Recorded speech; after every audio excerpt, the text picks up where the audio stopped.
안녕하세요. 날이 갈수록 변화하고 성장하는 책사임당입니다.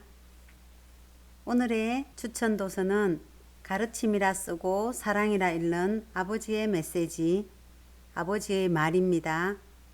필립 체스터필드 지음, 이재연 옮김, 탐나는 책 발행입니다. 지연이 소개를 하겠습니다. 필립 체스터필드는 18세기 영국의 정치가이자 외교관이며 문필가로도 이름을 날렸다. 캠브리지 대학에서 공부한 후 젊은 나이에 의회로 진출한 그는 현실주의적 안목, 인간 내면의 본성과 심리를 꿰뚫는 폭넓은 지식과 뛰어난 웅변, 매력적인 매너로 당시 정계를 주도했으며 뛰어난 기지와 예리한 인물 관찰을 바탕으로 활발한 저술 활동을 펼쳤다. 이 책에 수록된 편지들은 네덜란드 주재 영국 대사로서 네덜란드에 머물면서 아들에게 보낸 것으로 1774년 책으로 출간되자마자 영국 상류사회에서 교과서로 사용할 만큼 찬사를 받았다. 사람들의 심리와 사회상을 예리하게 파헤쳐 삶에 꼭 필요한 지혜를 선사하는 그의 편지들은 오늘날에도 충분히 응용될 만한 교훈을 담고 있다. 구독과 알림 설정은 책사임당을 유지하는 데 큰 힘이 됩니다. 자, 이제 책 속으로 들어가겠습니다. 이 세상을 살아갈 아들에게 지금은 부지런히 학문의 기반을 닦아야 할 때이다. 사랑하는 아들아, 네가 지금 무엇보다도 가슴 깊이 새겨야 할 것은 시간의 가치를 제대로 알고 활용하는 것이다. 사람이 소비하고 있는 것 중에서 가장 가치 있는 것은 바로 시간이란다.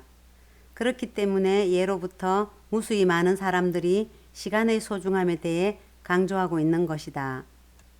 시간의 중요성과 그 가치를 알리는 말들은 헤아리기 어려울 정도로 많이 있다. 그럼에도 대부분의 사람들은 시간을 그저 흘려보내며 살아간다. 정말로 인생을 사랑한다면 시간을 낭비해서는 안 된다. 시간은 인생을 만드는 원료이기 때문이다. 시간을 낭비하는 것은 결국 인생을 낭비하는 것과 같다. 시간이 얼마나 귀중하고 또 시간을 어떻게 활용해야 하는지 아느냐 모르느냐 하는 것은 매우 중요한 일이다. 그것에 따라 앞으로 내 인생에 하늘과 땅만큼의 차이가 생기기 때문이다. 현재의 시기를 최대로 활용해라. 지금의 너는 누구의 방해도 받지 않고 마음껏 지식을 비축할 수 있는 시기이다. 물론 책 앞에 앉으면 가끔 짜증이 날 때도 있을 것이다. 그럴 경우에는 이렇게 생각해라. 어차피 인생에서 한 번은 반드시 통과해야 하는 길이므로 지금 더 노력하면 그만큼 빨리 목적지에 도달할 수 있고 또한 빨리 자유로울 수 있다. 얼마나 빨리 자유로울 수 있느냐는 오직 네가 시간을 어떻게 사용하느냐에 따라 달려있다. 곧 너의 꿈이 무엇이든 바람이 무엇이든 또한 현명한 사람이 되는가 어리석은 사람이 되는가는 지금 이 시간을 어떻게 활용하고 얼마나 노력하느냐에 달려있다. 성공의 삶과 실패의 삶은 오로지 시간을 어떻게 사용하느냐에 따라 결정되는 것임을 명심해야 할 것이다. 노력하지 않고는 성공할 수 없다. 부모가 자식을 항상 사랑하고 애지중지 여기는 것은 당연한 일이지만 자식의 허물까지 무조건 감싸려고 하는 것은 옳지 않다. 자식에게 결점이 있으면 그것을 빨리 발견하여 좋은 방향으로 이끄는 것이 부모의 의무이자 특권이라 생각한다. 그리고 부모가 지적하는 자신의 결점을 고치고자 노력하는 것은 자식의 의무이자 권리라고 본다. 아직까지 너에게는 기본적인 성격면이나 재능면에서 이렇다 할 문제는 없었다. 다만 약간 게으르고 주의가 산만하여 집중력이 떨어지며 무관심한 태도를 보이는 것이 문제인 것 같더구나. 이는 몸이 쇠약한 노인이라면 몰라도 젊은이에게는 절대로 용납할 수 없는 문제이다. 인생의 황금기를 보내는 젊은이는 남보다 뛰어나기 위해 그리고 남보다 돋보이기 위해 노력하지 않으면 안 된다. 따라서 늘 민첩하게 행동하고 무엇을 하든 열심히 노력하는 끈기가 있어야 한다. 너에게는 젊은이로서의 용솟음치는 활력이 부족한 것 같다. 활력이 있어야만 주위 사람들을 기쁘게 해주기 위해 노력할 뿐만 아니라 남들보다 뛰어나고자 애쓰게 되는 법이다. 다시 한번 강조하지만 남들한테 가치를 인정받거나 존경을 받고 싶다면 그렇게 되기 위해 노력하지 않으면 안 된다. 노력 없이는 결코 존경받는 사람이 될 수 없는 것이다. 나는 인간은 누구나 자신이 되고자 하는 바를 마음먹은 대로 이룰 수 있다는 믿음을 갖고 있다. 설사 평범한 재능을 지닌 사람이라 할지라도 능력을 개발하고 집중력을 키운다면 얼마든지 자신이 원하는 만큼 성장할 수 있는 것이다. 미래의 사회 구성원으로서 제 역할을 훌륭히 소화해내기 위해 네가 지금부터 무엇을 준비해야 하는지 곰곰이 생각해 보아라. 내가 볼 때에는 세계 각국의 정세, 이해관계, 경제 상태, 역사, 관습 등에 대한 지식을 갖추는 것이 필요하다. 이것은 평범한 두뇌의 소유자일지라도 노력을 통해 얼마든지 축적할 수 있는 지식이다. 할 수 없다고 변명하지 말아라. 네 스스로 만들지 않는 한 한계란 존재하지 않는다. 어려운 일과 불가능한 일은 엄연히 다르다. 다시금 강조하건대 사람은 열심히 노력하면 자신이 마음먹은 바를 이룰 수 있다고 나는 굳게 믿는다. 게으른 사람은 끝까지 해내고자 하는 노력을 기울이지 않는다. 조금만 어렵거나 골치가 아파도 금세 포기해버리고 마는 것이다. 목표를 달성하기 이전에 포기하여 표면적인 지식을 얻는 것에 만족하고 만다. 이러한 사람들은 할 수 없다는 말을 입에 달고 산다. 실제로 진지하게 맞닥뜨려 실행해 보면 정말로 할 수 없는 일은 그다지 많지 않음에도 아예 시도조차 하지 않는 것이다. 어려운 일과 불가능한 일은 엄연히 다르다. 조금 어렵다고 시도하지 않는 것은 순전히 게으르기 때문이다. 하루 일과 중에서 중요한 일에 우선순위를 두고 그것을 집중적으로 처리해야 효율적인 일의 성과를 얻을 수 있다. 그런데 대수롭지 않은 일처럼 보일지라도 사람들로부터 호감을 사고 사람들을 즐겁게 할 수 있는 것이 있다. 이런 것은 훌륭한 사람이 되기 위해 지식과 견문을 넓히고 좋은 태도를 몸에 익히는 것과 마찬가지로 노력하고 정보를 수집하여 습득하는 것이 좋다. 조금이라도 해볼 만한 가치가 있다고 생각되는 것은 온 힘을 다해 성취해야 한다. 현재의 일에 집중해라. 어제는 이미 지나간 과거이고 내일은 아직 오지 않는 미래이다. 네가 갖고 있는 것은 오로지 현재뿐이다. 어제가 부도난 수표라면 내일은 약속어음이지만 오늘은 지금 바로 쓸 수 있는 준비된 현금이라 할 수 있다. 어떤 경우든 오늘에 충실하는 삶을 살아야 한다. 돈이나 재물을 지혜롭게 쓸 줄 아는 사람을 찾기란 쉽지가 않다. 그리고 시간을 지혜롭게 쓸 줄 아는 사람을 찾기란 그보다 더 어렵다. 나는 네가 재물과 시간을 모두 지혜롭게 사용할 줄 아는 사람이 되기를 바란다. 젊었을 때는 시간이 충분히 있다고 생각하기 쉬운 법이다. 하지만 그것은 재산을 탕진하는 것보다 더 어리석은 짓으로 그것을 깨달았을 때는 이미 모든 것이 늦어버린 경우가 많다. 독서 습관에서 비롯되는 인생의 지혜. 우리가 속해 있는 이 사회는 마치 한 권의 책과 같다. 내가 지금 너에게 권하고 싶은 것이 바로 사회라는 책이다. 이 사회라는 책에서 얻어지는 지식은 지금까지 출판된 책 전부를 합친 지식보다 훨씬 더 많은 도움을 줄 것이다. 그러므로 훌륭한 사람들의 모임이 있을 때에는 아무리 빼어난 책을 읽고 있더라도 덮어놓고 우선 그 모임에 참석하는 것이 좋다. 그렇게 하는 것이 책에서 학식을 얻는 것보다 몇 배나 더 큰 공부가 될 수 있다. 여러 가지 일로 아무리 바쁘고 정신없이 살아가는 사람들도 하루 중에서 잠깐 숨을 돌릴 수 있는 자유로운 시간이 조금은 있는 법이다. 그러한 시간에 책을 읽는 일이야말로 더할 수 없는 평안과 기쁨이라고 말하는 사람도 있을 것이다.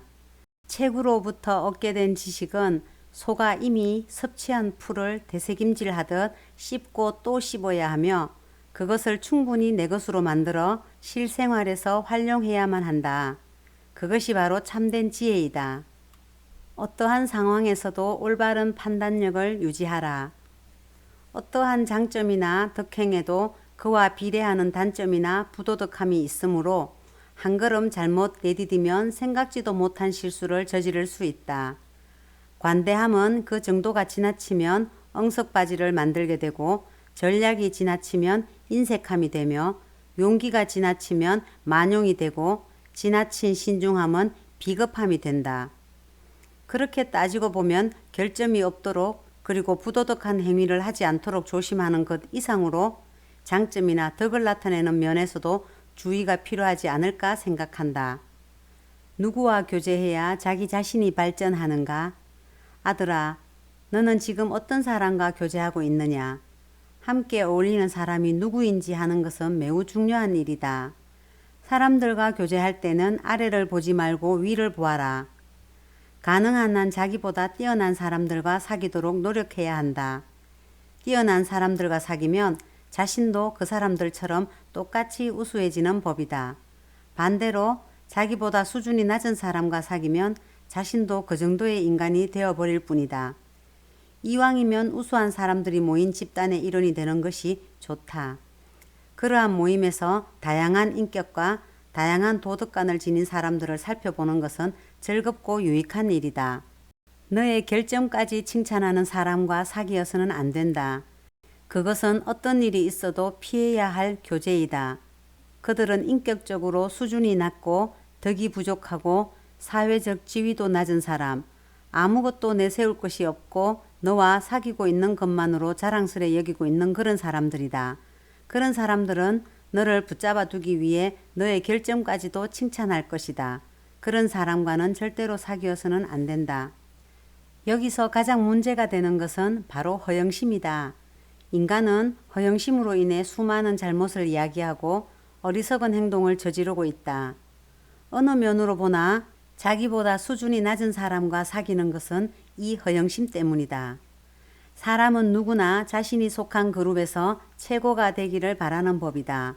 그런 쓸데없는 찬사를 듣고 싶어 하기 때문에 수준이 낮은 사람들과 사귀게 되는 것이다. 하지만 그 결과는 뻔하다. 마침내 자신도 그런 사람들과 똑같은 수준이 되어 보다 훌륭한 사람과 사귀려 해도 그 뜻을 이루지 못하게 된다. 다시 한번 강조하지만 사람은 사귀고 있는 상대와 같은 수준까지 올라가기도 하고 내려가기도 하는 법이다. 그리고 다른 사람들은 네가 사귀고 있는 사람을 보고 너를 평가하게 된다. 그러므로 너는 언제나 함께 어울리는 사람들을 심사숙고해서 결정해야 할 것이다. 상대방이 칭찬받고 싶어 하는 것을 칭찬하라. 너도 한 번쯤은 사소한 배려가 사람을 얼마나 기분 좋게 해주는지를 경험해 본 적이 있을 것이다. 뿐만 아니라 사소한 배려로 상대방에게 호감을 갖게 되고 그 사람이 하는 일이나 행하는 모든 것에 관심을 기울이게 되는 법이다. 그리고 그 사람의 모든 것을 호의적으로 받아들이게 된다. 인간이란 그런 것이다. 특정한 인물의 마음에 들고 싶고 그 사람과 친구가 되고자 한다면 그의 장점과 단점을 찾아내 그가 칭찬받고자 하는 것을 칭찬하라. 실제로 우수한 부분과 우수하다고 인정받고 싶은 부분은 다르다. 우수한 부분을 칭찬받는 것은 기쁜 일이지만 그보다 더 기쁜 것은 우수하다고 인정받고 싶어 하는 것을 칭찬받는 일이다.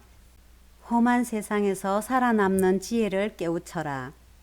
이 세상에는 세상을 살아가는 지혜가 있는데 다른 사람들, 상대방보다 먼저 그것을 간파하고 실천하는 사람이 출세하기 마련이다.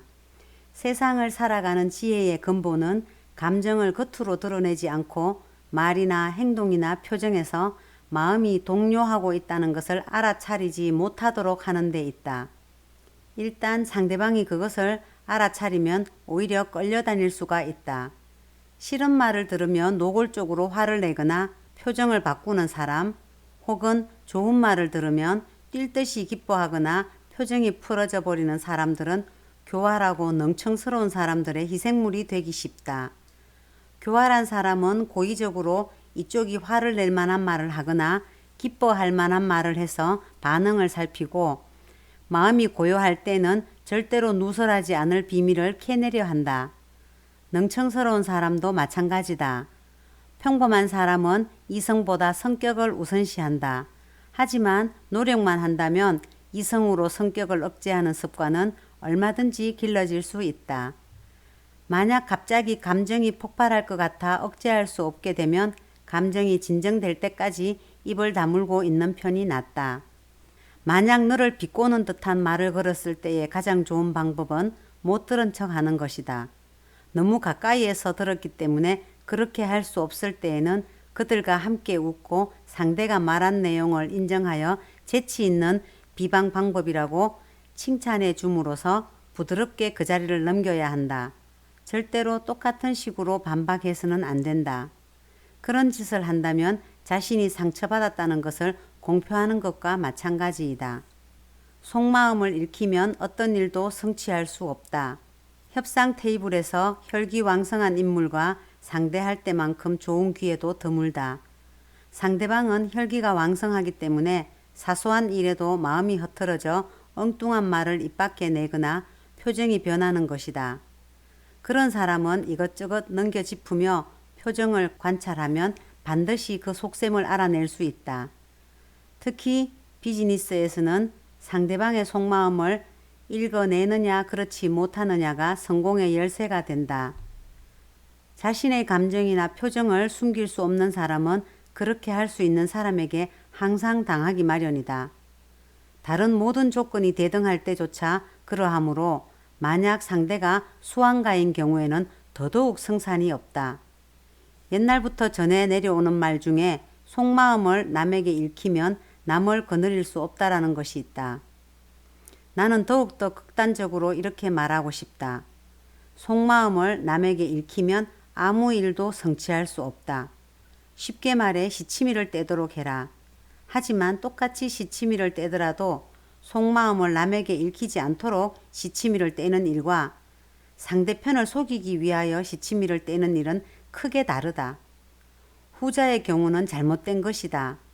사람을 속이기 위해 감정을 숨기는 것은 도덕에 어긋날 뿐 아니라 야비한 행위라고 하지 않을 수 없다. 베이컨은 이렇게 말했다. 상대편을 속이는 것은 옳게 배운 사람이 할 일이 아니다. 속마음을 남에게 읽히지 않기 위하여 감정을 감추는 것은 트럼프의 카드를 보여주지 않는 것과 같지만 상대편을 속이기 위해 이렇게 하는 것은 상대편의 카드를 훔쳐보는 것과 다름없다. 정치가인 볼링 브로커도 자신의 저서에서 다음과 같이 말하고 있다.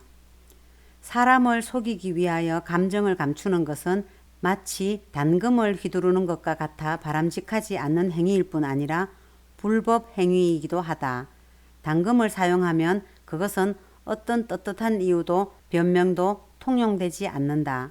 속마음을 남에게 읽히지 않도록 감정을 감추는 것은 방패를 드는 것과 같고 기밀을 보존하는 것은 갑옷을 입은 것과 같다.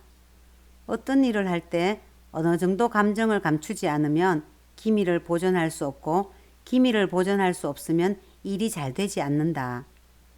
그런 의미에서 볼 때 이것은 기금 속에 합금을 섞어 돈을 주조하는 기술과 흡사하다. 합금을 조금 섞는 것은 필요하지만 너무 지나치게 섞으면 돈은 통화 가치를 잃고 주조자의 신용도 떨어져 버리는 법이다. 마음속에 아무리 세찬 감정의 폭풍이 몰아쳐도 그것을 얼굴이나 말에 드러내지 말고 완전히 자신의 감정을 감출 수 있도록 노력하기 바란다. 물론 힘든 일이지만 할 수 없는 일은 아니다. 지성을 갖춘 사람은 불가능에는 도전하지 않지만 아무리 곤란한 일이라 하더라도 추구할 가치가 있는 일이라면 2배의 노력을 기울여 반드시 해내는 법이다. 책 내용은 여기까지입니다. 한 번뿐인 인생을 위해 아버지의 이름으로 전하는 메시지. 누구보다 완벽한 인생을 아들에게 남겨줄 수 있는 아버지. 그러나 그는 완벽한 인생을 물려주기보다는 완성된 사랑으로 아들에게 인생을 알려준다. 꼭 읽어보시면 좋겠습니다. 감사합니다.